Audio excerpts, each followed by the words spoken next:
Maduro'ya Türkiye'ye gitmesini teklif ettiği iddiası var. Buna dair neler söylersiniz?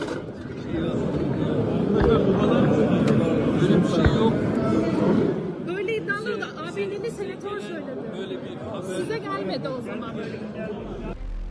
Turkey's President Recep Tayyip Erdogan forcefully denied reports that the United States approached Ankara about offering Venezuelan leader Nicolas Maduro exile before his abduction. Erdogan said Turkey had received no such message, pushing back against mounting speculation following a stunning U.S. military operation that seized Maduro and his wife earlier this month. The denials come amid global shock after U.S. forces carried out a covert operation on January 3rd, detaining Maduro and flying him to New York to face drug trafficking and related charges. Some U.S. officials and media reports suggested Washington offered Nicolas Maduro a peaceful exit, including possible exile in Turkey, an offer he reportedly rejected, triggering the raid. Republican Senator Lindsey Graham said on January 5th that Maduro could have been in Turkey, but is now in New York, with nobody to blame but himself. Graham claimed President Trump gave Maduro a way out, but said the Venezuelan leader chose to defy Trump and the U.S. military. He added that Maduro is now in jail where he deserves to be. The New York Times reported the Trump administration delivered a blunt ultimatum to Maduro in December. According to the report, he was told to leave office and accept what was described as a gilded exile in Turkey. Sources cited by the Times said Maduro rejected the ultimatum angrily during transition talks involving U.S. and Venezuelan figures. The report added that Maduro's public dancing and relaxed appearances convinced some in the Trump's team he was mocking Washington. Those displays reportedly led officials to believe Maduro was calling what he thought was an American bluff. Nicolas Maduro was indicted in 2020 in the United States. He is not the legitimate president of Venezuela. That's not just us saying it. The first Trump administration, the Biden administration, the second Trump administration, none of those three recognized him. He's not recognized by the European Union and multiple countries around the world. He is a fugitive of American justice with a $50 million reward, which I guess we saved $50 million. And make sure. Yeah, exactly. But don't let anybody claim it. Nobody deserves it but us. But I want to be clear about one thing. Nicolas Maduro had multiple opportunities to avoid this. He was provided multiple very, very, very generous offers and chose instead to act like a wild man, chose instead to play around. And the result is what we saw tonight. Earlier, Erdogan revealed he raised serious concerns directly with U.S. President Donald Trump about the risk of Venezuela sliding into chaos. Erdogan warned that Venezuela must not be allowed to descend into instability, stressing that Turkey opposes actions that undermine political legitimacy and international law. Dünyanın neresinde olursa olsun, siyasi meşruiyeti ve uluslararası hukuku ihlal eden hiçbir eylemi tasvip etmeyiz. Venezuela meselesinde de hem Türkiye için hem dost Venezuela halkı için en iyisi, en doğrusu neyse onu yapmanın gayretindeyiz. Sayın Maduro ve Venezuela halkı milletimizin dostu olduğunu pek çok kez göstermiştir. İki dost ülke olarak zor günlerimizde birbirimizle dayanışma içinde olmaya önem ve öncelik verdik.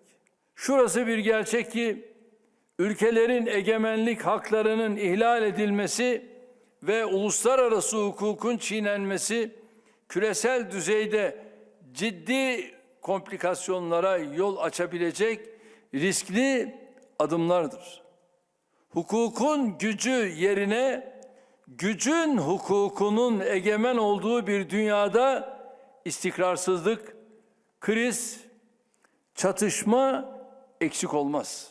Amerikan Başkanı Sayın Trump'la telefon görüşmemizde de ülkemizin hassasiyetlerini kendisine ilettik. Venezuela'nın istikrarsızlığa sürüklenmemesi gerektiğinin altını çizdik. Türkiye ve Türk milleti refah, huzur, kalkınma mücadelelerinde dost Venezuela halkının yanında olmaya devam edecektir. Meanwhile, Venezuela condemned the high toll of victims during the U.S. attack that ousted Maduro. Venezuela's interior minister said at least 100 people were killed during Saturday's U.S. attack that led to the capture of former President Nicolas Maduro, marking a dramatic escalation in the crisis. Diosdado Cabello told state television that a similar number of people were injured during the operation, underscoring the human toll of the raid.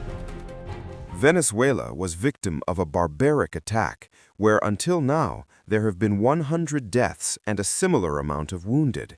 It was terrible, the attack against our country. That's true. That cannot be covered by anyone. There is no way. I would like to welcome a new political era for our country, a political era in which we have the highest awareness of what Venezuela's sovereignty means, our territorial integrity and national independence, which are the highest virtues of a republic. There is currently a lot of Manichaeism surrounding relations between Venezuela and the United States. The first thing I must say is that there is a stain on our relations that has never occurred in our history, but it should also be noted that relations, for example, economic and trade relations between the United States and Venezuela, are neither extraordinary nor regular. Fascist or extremist social, political, economic expressions should not be allowed because they have led to situations that are very dangerous for the life of this republic. The comments came as President Donald Trump's administration moved to assert control over Venezuelan oil, seizing a pair of sanctioned tankers and tightening its grip on the country's energy resources. U.S. officials said the seizures included tankers linked to Venezuela and were part of efforts to dictate where Venezuelan petroleum can be sold globally. The bottom line is that there is a process now in place where we have tremendous control and leverage over what those interim authorities are doing and are able to do.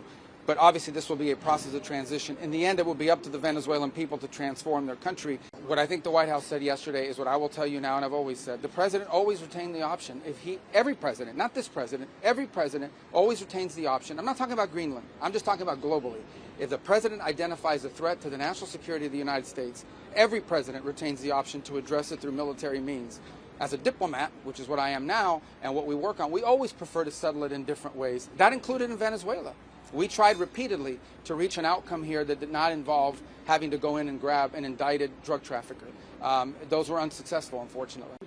Yeah, I know. They're going to say that. I used to be a senator, too. That's what you always say when it's the other party. The bottom line is we've gone into great detail with them about the planning. We've described it to them. In fact, it's not just winging it. It's not just saying or speculating it's going to happen. It's already happening. Like the oil arrangement that we've made with PDVSA on their sanctioned oil that they can't move. Understand, they are not generating any revenue from their oil right now.